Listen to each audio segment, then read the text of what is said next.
Welcome to my channel. और आज हम क्वेश्चन पेपर 2018 के न्यूमेरिकल सोल्व करेंगे। अब जैसे नेक्स्ट न्यूमेरिकल है, इसको सोल्व कर लेते हैं।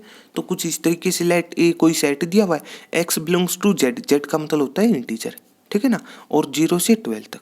इस तरह मतलब ये केस भी इंक्लूड होंगे। इस बात का मतलब इसी को कुछ इस तरीके से भी लिख सकते हो आप यहाँ पर कि x बिलोंग्स टू और 0 से 12 का मतलब अगर सेट के हिसाब से सोचना चाहते हो, ठीक है ना। तो या फिर सिंपली इस तरीके से कह सकते हो जैसे 0 और 12 लेफ्ट मतलब इंटरवल में लेफ्ट हैंड साइड छोटी वैल्यू लिखी जाती है। तो इस तरीके से अब इसके बाद ये सोचना होता है कि कहाँ पर ओपन है कहाँ पर क्लोज। तो दोनों जगह इक्वल का साइन है, तो इसलिए दोनों जगह क्लोज इंटरवल हो जाएगा। मतलब 0 और 12 भी इंक्लूडेड है। ये बात चली इस तरीके से, मतलब इक्वल टू के भी साइन है, तो इस तरीके से सही है। तो अब इसके बाद तो जैसे show that R equals to मतलब आर रिलेशन है, ए कोमा बी टाइप के ऑर्डर पे रहेंगे सच दैट ये कंडीशन और ये कंडीशन है, ठीक है ना। इस तरीके से डिफाइंड है। अब इसके लिए ए कोमा बी पढ़ना आना चाहिए आपको। हमें इस लाइन में केवल और केवल जिसको ये इस ए और बी से मतलब है ना, वो समझ लो उसकी सारी चीज़ें क्लियर है, सारा कंसेप्ट क्लियर है। जिसको इस पूरे रिजल्ट में केवल ए और बी की पोजीशन से मतलब है, ठीक है। बची हुई चीज़ जहाँ पर भी ऑर्डर्ड पेयर का यूज होगा, बची हुई जो भी सिंबल है, ठीक है ना, मॉडुलस और ये स्टेटमेंट इज डिविजिबल बाय 4 ये रिपीट होगी सिंपली, ठीक है ना। तो इस तरीके से इज एन इक्विवेलेंस रिलेशन तो शो करना है। सबसे पहला काम तो है हमारा कि इक्विवेलेंस रिलेशन, और ये सिंपली बताता आपको इक्विवेलेंस रिलेशन कौन सा होता है। सिंपली कह दो जो रिलेशन, सबसे पहले वही 3 केस हो जाएंगे, एक तो वो रिफ्लेक्सिव वाला, एक सिमेट्रिक वाला, एक ट्रांजिटिव वाला। तो ये तीनों चीज शो करनी है हमने सबसे पहले, ठीक है। इसके बाद न्यूमेरिकल में टारगेट है कि find the set of all elements related to 1। एक वो सेट भी निकालना जब मतलब 1 किस किस से रिलेट कर रहा है, ठीक है। इस तरीके वो भी निकाल लेंगे। और लास्ट टारगेट है कि also right the equivalence class of 2। इस चीज की भी सेम डेफिनेशन होती है इक्विवेलेंस क्लास। ये सिंपली बताते इक्विवेलेंस क्लास किसी हर एलिमेंट की निकलती है सेट में। जैसे ए सेट हमारा 0 से 12 तक का, ठीक है, तो हर एलिमेंट की निकल लेगी यहाँ पर। लेकिन इक्विवेलेंस निकलती क्लास कब निकलती, किसी भी एलिमेंट की पहले रिलेशन इक्विवेलेंस होना चाहिए, ठीक है ना, वो पहले शो करना है। तो इस वजह से इस एलिमेंट की इक्विवेलेंस क्लास पॉसिबल है।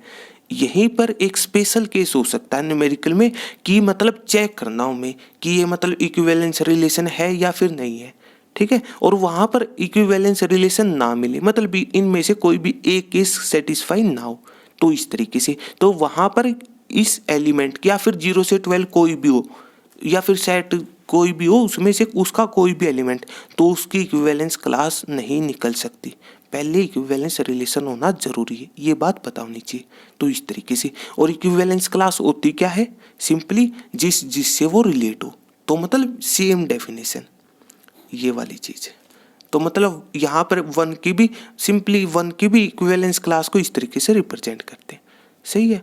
मतलब स्क्वायर ब्रैकेट के अंदर जिस भी एलिमेंट के निकालने हैं, तो मतलब ये दोनों निकालने हमने। तो इस तरीके से इन दोनों का एक मतलब है और उससे पहले ये होना जरूरी है। अब कर लो कैलकुलेट, ठीक है ना। तो सबसे पहले लिख दो आप जो जो गिवन हमारे पास। तो इस तरीके से ए कोई सेट है, ठीक है ना, मतलब जो भी कंडीशन हो उस हिसाब से। तो इस तरीके से सही है। इसके बाद आर डिफाइंड है, ठीक है ना। तो इस तरीके से कि ए कोमा बी टाइप के ऑर्डर पे रहेंगे, वही डेफिनेशन बताई थी रिलेशन की, सच दैट पहला पहले से दूसरा दूसरे से। यहाँ पर दोनों सेट वही हैं। इस बात का मतलब हुआ जो हमारा आर कोई लिखना चाहता है तो लिख देना, ठीक है ना, आर कोई रिलेशन है इस तरीके से, सही है। तो बस और यहाँ पर दोनों सेट वही हैं। तो इस चीज़ का ये मतलब है, मतलब ए से दोनों ए ही है, वही सेट है। लिखना चाहो लिख देना, आपके ऊपर ये चीज़ है, ठीक है। हाँ लेकिन रिलेशन में ये थोड़ी सिंपल होता है। मतलब ये इस तरीके से हो जाएगा कि मतलब आर हो जाएगा ए क्रॉस ए टाइप का, इस तरीके से। ये तो फंक्शन वाली चीज़ की से मतलब मैपिंग वाला सिंबल। सिंपली यहाँ पर कार्टेशियन प्रोडक्ट से ही तो रिलेशन बना था, सारी चीज़ें बताई थी आपको। तो इस तरीके से सही है। और ये सारी चीज़ें सीखनी हो, ठीक है ना, तो बस मतलब वो क्रोनोलॉजी वाली चीज़ तो क्विक रिवीजन की प्लेलिस्ट के अंदर चेक कर लेना आप, ठीक है ना। इस चैप्टर के अंदर। तो इस तरीके से अब इसके बाद कर लो कैलकुलेट। तो जो भी कंडीशन गिवन हमारे पास लिख लो उनको एज इट इज, और ये कंडीशन है तो मतलब a माइनस बी का मॉडुलस मतलब जो भी स्टेटमेंट है इज डिविजिबल बाई 4। तो इस तरीके से सही है, लिखना चाहते हो इसको लिख देना। अब इसके बाद तो जैसे ये टारगेट है शो करना हमने इक्विवेलेंस रिलेशन, तो सिंपली वो 3 केस उठा लो सबसे पहले। तो मतलब सबसे पहले 4 रिफ्लेक्सिव, ठीक है ना, तो बस केवल चेक करना आपने। तो रिफ्लेक्सिव की डेफिनेशन पता होनी चाहिए। तो क्या बताया था, सिंपली कुछ इस तरीके से कि एक कंडीशन हम लेके चलेंगे रिफ्लेक्सिव, कोई एलिमेंट उठाया कहाँ से, काम की बात सेट के अंदर से, और सेट हमारे पास ए है। तो इस तरीके से सही है। तो रिफ्लेक्सिव की डेफिनेशन बताई थी कि सेट का कोई एलिमेंट उठा लिया और कंडीशन क्या आ जाए हमारे पास कि जो भी एलिमेंट उठाया है उसका रिलेशन उसी के साथ हो, ए का ए के साथ हो, और वो चीज़ कहाँ पर आ जाए, आर के अंदर। ऑर्डर्ड पेयर तो रिलेशन के अंदर होंगे ना, यहाँ से। तो इस तरीके से मतलब ये कंडीशन चेक करनी है आपने, सही है। तो वो इस तरीके से बात मतलब लिख देना। आप यहाँ पर भी इस तरीके से लिख सकते हो, ठीक है ना। तो मतलब अब इस ए कोमा ए को पढ़ना आना चाहिए। तो इस चीज़ का क्या मतलब हो जाएगा, ए कोमा ए, तो मतलब ऑर्डर्ड पेयर वाली कंडीशन में पुट कर दो। तो ये थी ऑर्डर्ड पेयर वाली कंडीशन, सही है। तो बस अब देखो मॉडुलस मतलब वो बाकी सिंबल एज इट इज आएंगे। इस तरीके से कहा था ना कि जहाँ पर भी मतलब ऑर्डर्ड पेयर की कंडीशन पुट करनी पड़ेगी, बची हुई चीज़ सेम आएगी। हमें मतलब है ए और बी से, इसलिए आपको ए और बी टाइप का ऑर्डर्ड पेयर पढ़ना आना जरूरी है, सही है। अब कह दो ए की जगह भी ए है, बी की जगह भी ए लिखना, तब भी बात आपकी सही है। इस तरीके से ठीक है ना। मतलब कैलकुलेशन ए माइनस ए जीरो, जीरो का मॉडुलस जीरो ही होता है। मॉडुलस मतलब या फिर को एब्सोल्यूट मॉडुलस फंक्शन या फिर को मोड फंक्शन, तीनों का सेम मतलब है। मॉडुलस फंक्शन का मतलब होता है नेगेटिव साइन खत्म करेगा या फिर रिजल्ट पॉजिटिव ही मिलेगा, ठीक है। तो जीरो तो ना, जीरो अलग ही इंटीजर मतलब ना नेगेटिव नंबर ना पॉजिटिव, ठीक है। तो जीरो का रिजल्ट जीरो ही मिलेगा, सही है। तो बस कह दो आप तो यहाँ से जीरो, और जीरो डिविजिबल बाई 4 है, वो बात भी सही है। जीरो मतलब इसका मतलब हुआ जीरो डिवाइड बाई 4, वो चीज़ भी जीरो आएगी, सही है। तो इस तरीके मतलब लिखना चाहो लिख देना, ठीक है ना। मतलब इसके बाद कि जीरो इज डिविजिबल, मतलब ये कंडीशन आपने केवल चेक करनी है, जीरो इज डिविजिबल बाई 4। तो इस तरीके से ये बात सही है, सही है। तो ये चीज़ भी है, ठीक है ना। बस इसके बाद लिख देना इट इज़ रिफ्लेक्सिव। तो इस मतलब ये कंडीशन हमें केवल चेक करनी है। तो इस तरीके से रिफ्लेक्सिव रिलेशन भी कह सकते हो आप। तो इस तरीके से सही है। अब इसके बाद सेकंड केस तो सिमेट्रिक वाला, फिर ट्रांजिटिव मतलब केवल कैलकुलेशन। अब इसके बाद तो जैसे सेकंड केस के हिसाब से लिख लो आप तो फॉर सिमेट्रिक, ठीक है ना। तो सिमेट्रिक की डेफिनेशन पता होनी चाहिए फिर से आपको। तो सिमेट्रिक में सिंपली बताया था आपको क्या, एक मतलब कंडीशन लेके चलेंगे, कोई भी ordered pair A comma B ही मान लो, ऑर्डर्ड पेयर आर के अंदर से होगा, सही है। यही क्यों मानते हैं, क्योंकि नॉर्मली न्यूमेरिकल में ए कोमा बी ही मिलता है, इस वजह से। ये कोई जरूरी भी नहीं है कि मतलब ये कंपलसरी है, कोई हो सकता है कोई और वर्ड अच्छे लगते हो वो मानना चाहो, एक्स कोमा वाई आपके ऊपर है, जो भी लेके चलो। बस सिमेट्रिक का मतलब होता है क्या करना आपने, इस जो भी ऑर्डर्ड पेयर का पैटर्न लेके चले हो उसका रिवर्स कर दो। मतलब पहले की जगह दूसरा लिख दो, दूसरे की जगह पहला, और वो चीज़ चेक करनी हमने क्या वो आर के अंदर है या फिर नहीं, होगी तो सिमेट्रिक है, ना होगी तो नहीं है, सिंपली ये सोचना है, सही है। अब इसका मतलब कुछ था न्यूमेरिकल में गिवन था ए कोमा बी, और ए कोमा बी डिफाइंड था कुछ इस तरीके से कि ए माइनस बी का मॉडुलस इज डिविजिबल बाई 4। तो इस तरीके से सही है। अब इसके बाद तो जैसे अब ये चीज़ चेक करनी है तो इसके हिसाब से क्या मतलब हो जाएगा, यहाँ पर बी कोमा ए कह दो आप, जहाँ पर ए कोमा बी की ये कंडीशन थी तो बी कोमा ए कह दो, ए की जगह बी लिखना, बी की जगह ए, मतलब इस कंडीशन में। तो मतलब वही चीज़ है जहाँ पर भी ए ऑर्डर्ड पेयर का यूज होगा बची हुई चीज़ सेम आएंगी। तो जो जो स्टेटमेंट थी हमें मतलब है ए और बी से, तो अब कह दो ए की जगह बी लिखना, बी की जगह ए लिखना है। तो इस तरीके से सही है। तो अब इसके बाद यहाँ पर थोड़ा सा सोचना हमने, ठीक है ना। अब ये नहीं कि मतलब ए आप डायरेक्ट कह दो, इसको थोड़ा सा और सिंप्लीफाई कर लो।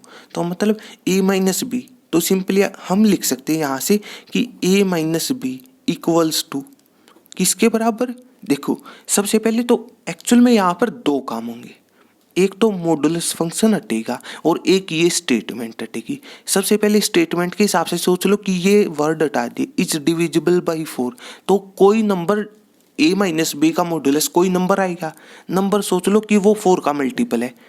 डिविजिबल तो तभी होगा ना जब वो 4 का मल्टीपल होगा, और इसी को लिख क्या हम ये लिख दे 4 का मल्टीपल, इस तरीके से। सही है ना? हो तो बताओ, केवल इतना सोचना आपने। अब इसके बाद तो जैसे आप कह दो, ठीक है ना, और मॉडुलस हटा। देखो एक बार तो ये स्टेटमेंट गई इज डिविजिबल बाई वाली चीज, अब मॉडुलस हट जाएगा, ठीक है ना। दो स्टेप भी लिखना चाहते हो आपके ऊपर है तब भी ठीक है। तो इस तरीके से सही, या फिर दोनों काम साथ में कर लेते हैं। तो मॉडुलस हटेगा तो प्लस माइनस का साइन आएगा। तो इस तरीके से एक्चुअल में ये चीज इस तरीके से अप्लाई होती है कि मतलब जहां से मॉडुलस फंक्शन हटता है वहीं पर प्लस माइनस आता है, लेकिन हमें इस टाइप से निकालना वो एक अलग चीज है। सही है, ये बात भी आपको पता होनी। इस चीज का सिंपल सा लॉजिक पता है क्या है? सिंपल सा लॉजिक ये है कि जैसे एग्जाम्पल के लिए 2 का भी मॉडुलस 2 है, माइनस 2 का भी मॉडुलस 2 है। सही है, और हटाने का मतलब यही तो सोचना था, इस तरीके से। सही है, मतलब मॉडुलस फंक्शन हटेगा तो मतलब जैसे 2 का हटा, सिंपली सोचने के हिसाब से तो रिजल्ट 2 भी मिल सकता, माइनस 2 भी मिल सकता, तो ये प्लस माइनस वहां से आए, तो इस तरीके से। सही है, अब इसी तरीके से इसका क्या मतलब हो जाएगा बी माइनस ए वाली चीज का, जैसे कुछ इस तरीके से। या फिर यहाँ पर तो सिमेट्री के केस में तो आप डायरेक्ट भी कह सकते हो कि ए माइनस बी का मॉडुलस अगर डिविजिबल बाई 4 है तो बी माइनस ए का भी होगा। क्यों? क्योंकि मॉडुलस का रिजल्ट सेम आएगा। ए माइनस बी, देखो 2, देखो मॉडुलस के अंदर, और हमने मॉडुलस निकालना है तो इस सिंपली ये सोच लो ना ए माइनस बी। देखो हम ये नहीं कह रहे कि मतलब ए माइनस बी और बी माइनस ए बराबर है, किस चीज का अंतर? माइनस का। और माइनस खत्म नहीं हो जाएगा किस बात में? मॉडुलस वाले में। मॉडुलस फंक्शन यही तो करता है, नेगेटिव साइन को खत्म कर देगा, बात खत्म। तो सिंपली कह देना आप वहां से, मतलब वो सिमेट्रिक वाले केस में आपको ये भी जरूरी नहीं है ये वाली चीज, तो डायरेक्ट लिख देना ये चीज ट्रू है, तो ट्रू है तो कह देना सिमेट्रिक है, लिख दोगे। ये लाइन हटा के लिख देना देयरफॉर इट इज सिमेट्रिक। सही है, अब हम साथ के साथ इसी को बदल लेते ट्रांजिटिव में, ठीक है ना। आप लिख देना मतलब अलग अलग से। सही है, तो इस तरीके से मतलब सिमेट्री के बाद आपके ऊपर है, चलो इस तरीके से लिखना चाहो तो, ठीक है ना। मतलब इसी को बदल लेते चलो, क्योंकि ये चीजें रिपीट होंगी इस वजह से। तो ट्रांजिटिव में क्या बता था, एक टाइम पर 2 ऑर्डर्ड पेयर लेके चलने, तो एक तो ये ले लिया और एक ये लेके चल पड़े। सही है, कहाँ से? रिलेशन में से। याद रखना केवल और केवल रिफ्लेक्सिव रिलेशन में ही सेट की बात आती है और हर जगह रिलेशन आता है। तो इस तरीके से, तो एक टाइम पर 2 ऑर्डर्ड पेयर लेके चलो और उनमें खास बात एक एलिमेंट रिपीट होता हो, तो इस तरीके से। और यहाँ पर 3 एलिमेंट की बात आ जाएगी, तो यहाँ पर बी को मैं नहीं ले, तो बी को सी लेके चलो, तो इस तरीके से। और बी को सी को ऑर्डर्ड पेयर में पुट करोगे तो कुछ इस तरीके से हो जाएगा। सही है, ठीक है ना। अब यहाँ पर सोच लो तो इस चीज का मतलब क्या हो जाएगा, बी माइनस सी, सेम चीज हटा दो तो इस तरीके से। तो मतलब 4 का मल्टीपल, तो 4 के मल्टीपल के लिए n लिख दिया, और मॉडुलस हटाया तो प्लस माइनस लिख दिया। यहाँ पर m लिखा, यहाँ पर n, अलग अलग होंगे। क्यों? a माइनस बी का हो सकता है रिजल्ट अलग हो, b माइनस सी का अलग हो, बराबर तो स्पेशल केस में मिल सकते हैं, इसलिए अलग अलग मल्टीपल के हिसाब से सोच ली चीज। सही है, तो इस तरीके से। और अब इसके बाद ये तो है मतलब कंडीशन लेकर चले ट्रांजिटिव में, और हमें क्या चीज चेक करनी होती है, ठीक है ना। याद रखना एक टाइम पर 2 ऑर्डर्ड पेयर, और ये बी मतलब एक कोई एक एलिमेंट रिपीट होता हो, एक ऑर्डर्ड पेयर में सेकंड पोजीशन पर, एक में पहले पर। सही है, और डायरेक्टली क्या चीज चेक करने की, पहले का तीसरे के साथ हो, मतलब ए कोमा सी, और ना कि सी को माई, अंतर है, पहले का तीसरे के साथ हो, और कहाँ पर? आर के अंदर। ये चीज चेक करनी हमने। तो सबसे पहले तो इसका मतलब क्या हुआ, ठीक है ना। ये सोचो ए कोमा भी इस तरीके से डिफाइंड था, तो कह दो ऑर्डर्ड पेयर के हिसाब से बची हुई कंडीशन फिर से सेम आएंगी, जहां पर भी ऑर्डर्ड पेयर पुट करना हमने, तो इस तरीके से। अब कह दो ए कोमा बी और ए कोमा सी में अंतर क्या है, ए की जगह ए है, बी की जगह सी लिखना है सिंपली, तो इस तरीके अब ये चीज़ चेक करनी है, तो चेक डायरेक्ट थोड़ी ना कह सकते, तो सिंपली यहाँ पर भी वही हटा दो यहाँ से, ठीक है ना। या फिर मतलब ये चीज़ चेक करनी है, एक काम करते हैं, इनको इनको 1 और 2 मान लो आप सिंपली, सही है। अब देख लो हमें चाहिए a माइनस सी, मतलब मॉडुलस हटाने के बाद तो left hand side a minus C बचेगा, राइट हैंड साइड में अगर यहाँ पर लिखना चाहते हो तो +-4 और कोई और आप अल्फ़ाबेट यूज कर सकते हो मल्टीपल के लिए, सही है। तो इस तरीके से, ठीक है ना।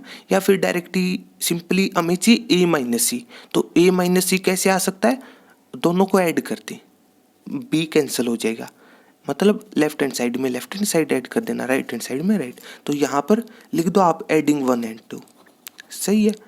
तो इस मतलब हमें a माइनस सी चाहिए इस वजह से, ठीक है ना। तो मतलब जब ये काम करेंगे तो a माइनस सी बच जाएगा, और राइट हैंड साइड में कह दो आप प्लस माइनस कॉमन लेना चाहो कॉमन भी ले सकते हो, आपके ऊपर है। तो इस तरीके से सही है, और 4m, ठीक है ना, और ये प्लस क्यों ऐड किए थे, तो इस तरीके से सही है। अब इसके बाद आप सिंपली कह दो यहाँ पर, ठीक है ना, कि प्लस माइनस और 4 कॉमन आ रहा है, 4 कॉमन लेफ्ट हैंड साइड तो यही चीज़ थी, 4 कॉमन आ रहा, इनटू में समथिंग है, और यही समथिंग वो वाला काम करता है जो यहाँ पर आपने लिखना था, ठीक है ना। मतलब इस यहाँ पर इसी तरीके से कंडीशन बदलो तो क्या आ जाएगा, a minus equals to +-4 into something, और वो समथिंग और ये समथिंग बराबर होंगे, सिंपली इस तरीके से, या फिर मल्टीपल होंगे, तो इस तरीके से। अब यहाँ पर कह दो 4 का मल्टीपल आया, तो यहाँ से ये बात लिख देना कि मॉडुलस मतलब प्लस माइनस हटा करके मॉडुलस लिख सकते हैं, और ये 4 का मल्टीपल होने का मतलब ये डिविजिबल बाई 4 हो जाएगा, तो इस तरीके से सही है। और इसके बाद ये लाइन लिख देना कि a, c belongs to r, तो इस तरीके से, और इसके बाद लिख देना देयरफॉर इट इज सिमेट्रिक, मतलब केवल थोड़ा सा सोचना, सिमेट्रिक नहीं है ट्रांजिटिव का था, तो इस तरीके से। अब कोई रिलेशन रिफ्लेक्सिव भी हो, सिमेट्रिक भी ट्रांजिटिव, तो उसको कहते हैं इक्विवेलेंस, सही है। तो मतलब ये भी लिख देना, ठीक है ना, कि देयरफॉर मतलब r कह दो आप, r is an equivalence relation, numerical में वर्ड लिखा था रिलेशन के लिए r, वो चीज़ भी लिख सकते हो, आपके ऊपर ये चीज़। तो इस तरीके से इक्विवेलेंस रिलेशन है ये, सही है। ये मतलब शो भी करना था हमने, यहाँ पर लिखना चाहो तो लिख देना हेंस प्रूव्ड, ठीक है ना, इस तरीके से। अब इसके बाद न्यूमेरिकल में जैसे एक बार तो ये कंडीशन लिख लो कि a, b किस तरीके से डिफाइंड था, ठीक है ना, मतलब ऑर्डर्ड पेयर वाली कंडीशन है, तो सिंपली इस तरीके से लिख लो कि a, b वाली, ठीक है ना, इस तरीके से जो भी कंडीशन थी इज डिविजिबल बाई 4। अब जैसे हमने न्यूमेरिकल में एक तो ये रिजल्ट प्रूव करना था, और अब इसके बाद कि 1 किससे रिलेट और 2 किसके साथ रिलेट है, तो लिख दो यहाँ पर डायरेक्टली, ठीक है ना, 1 किसके साथ रिलेट है। उसी बात को हम सिंपली ये भी लिख सकते हैं कि इक्विवेलेंस क्लास ऑफ 1, सही है। और इक्विवेलेंस को कोई भी एलिमेंट उसको इस तरीके से रिप्रेजेंट किया जाता है, या फिर इसी को कह दो कि मतलब 1 किस के साथ रिलेट कर रहा है, तब भी ठीक है। तो जैसे तो मतलब हमने वो सेट निकालना सिंपली, तो सेट का मतलब ये चीज़ आ जाएगी, सही है, मतलब करली ब्रैकेट है। अब इसके बाद तो सिंपली सोच लो आप 1 मतलब किस के साथ रिलेट होगा, और जो कंडीशन थी मतलब x वाली, ठीक है ना, मतलब इस तरीके से नहीं था न्यूमेरिकल में 0 से 12 तक, और ये भी था क्लोज इंटरवल, तो इस तरीके से सही है। मतलब 1 किसके साथ रिलेट होगा केवल ये सोचना आपने यहाँ पर, सही है। तो मतलब हो सकता है हम देखो ये सोचो कि दोनों बार अगर 1 लेके चले, तो दोनों बार 1 लेने का मतलब 1 - 1 0 का मॉडुलस, 0 तो 0 is divisible by 4, condition true है, तो मतलब 1 के साथ रिलेट करेगा, इस तरीके से सोचना है, सही है। इसके बाद 2, ठीक है ना, तो मतलब देखो यहाँ पर 0 नहीं आएगा, 0 भी हो सकता है, इक्विवेलेंस ऑफ 1 में 0 भी हो सकता है, लेकिन अगर 0 पुट किया तो मतलब यहाँ पर रिजल्ट 1 मिलेगा, 0 - 1 करो या फिर 1 - 0 करो, सही है, तो रिजल्ट प्लस का 1 मिलेगा मॉडुलस की वजह से। अब 1 थोड़ी ना डिविजिबल बाई 4 है, इस वजह से 0 इक्विवेलेंस क्लास नहीं, मतलब 1 की नहीं होगी, तो इस तरीके से। अब इसके बाद 2 सोच लो, सही है, 2 भी नहीं होगी, मतलब इस तरीके सोचना आपने, सही है। तो मतलब फिर 5 हो जाएगा, तो मतलब 5 - 1 तो 4, तो मतलब 4 के मल्टीपल है, और उसमें 1 ऐड कर दो, अपोजिट भी कर सकते हो। जो काम यहाँ पर माइनस करना है उसको कह दो अपोजिट, सोच लो ना 4 का मल्टीपल, इसको उठा करके 4 का मल्टीपल, और 1 माइनस करने की जगह ऐड कर दो, ये भी सोच सकता कोई। ठीक है, तो 4 का मल्टीपल क्या क्या है, 4, 8, 12, यहाँ यहीं तक सोचना हमने। और 12 भी क्यों, क्लोज इंटरवल इस वजह से, और 0 भी तो है, तो ये है 4 के मल्टीपल इस सेट में से। सही है, बस यहाँ इस तरीके से सोचना आपने। सही है, मतलब इक्विवेलेंस क्लास में सेट के एलिमेंट ही आएंगे, उससे ज़्यादा कुछ नहीं। सही है, तो इस तरीके से तो 1, तो फिर इसके बाद 4 कब आ सकता है, 1 ऐड करके, अपोजिट सोचना था, माइनस की जगह प्लस वाली चीज़, तो 5। सही है, इसके बाद 8 कब आ सकता है, जब 9 - 1 का केस हो, ये वाला। सही है, और इसके बाद 12 कब आ सकता है, जब उसमें 1 ऐड करे 13, लेकिन 13 सेट में नहीं है, तो इस वजह से 13 नहीं आएगा, तो ये हो जाएगी इक्विवेलेंस क्लास ऑफ 1। इसी तरीके से आपने एक बार इक्विवेलेंस क्लास ऑफ 2 भी निकालनी है। ठीक है ना, मतलब केवल कैलकुलेशन। तो इक्विवेलेंस क्लास, सही है, ऑफ 2, या फिर इसको इस तरीके से रिप्रेजेंट कर सकते हो, तो डायरेक्ट लिख दो अब। ठीक है ना, सेम बात यहाँ पर कि मतलब यहाँ पर भी वही चीज़ आएगी, 4 का मल्टीपल ये वाली चीज़। अब की बार 2 के हिसाब से मतलब 2 ऐड करना है, जैसे 1 के हिसाब से 1 ऐड करना था, 2 के हिसाब से 2 ऐड करना है। सही है, मतलब 0 कब आ सकता है, ये सोच लो, तो मतलब 2 - 2 कर दे तो 0, 0 इज डिविजिबल बाई 4, वो बात सही है, तो मतलब 2 आ जाएगा। इसके बाद ठीक है ना, फिर 4 कब आ सकता है, 4 में 2 ऐड कर दो तो मतलब 6 हो जाएगा। इस तरीके सोच लो, 8 में 2 ऐड कर दो 10, और 12 में 2 ऐड करेंगे 14, 14 सेट में नहीं है, इस वजह से नहीं आएगा, तो ये इक्विवेलेंस क्लास ऑफ 2 हो जाएगी।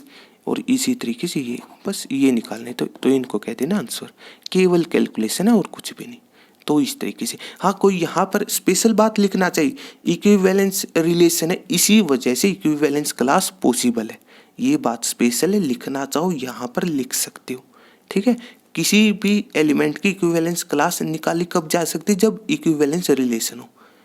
अगर ये कंडीशन याद है तो लिख देना, अच्छी बात है, तो इम्प्रेशन के लिए। तो इस तरीके से ये रिजल्ट रहेगा। सही है, इसी तरीके से हम नेक्स्ट न्यूमेरिकल सोल्व कर लेंगे। तो अगर आपको मेरी वीडियो अच्छी लगी तो इसको लाइक कीजिए, अपने दोस्तों के साथ शेयर कीजिए, और मेरे चैनल को सब्सक्राइब कीजिए। तब तक के लिए थैंक यू।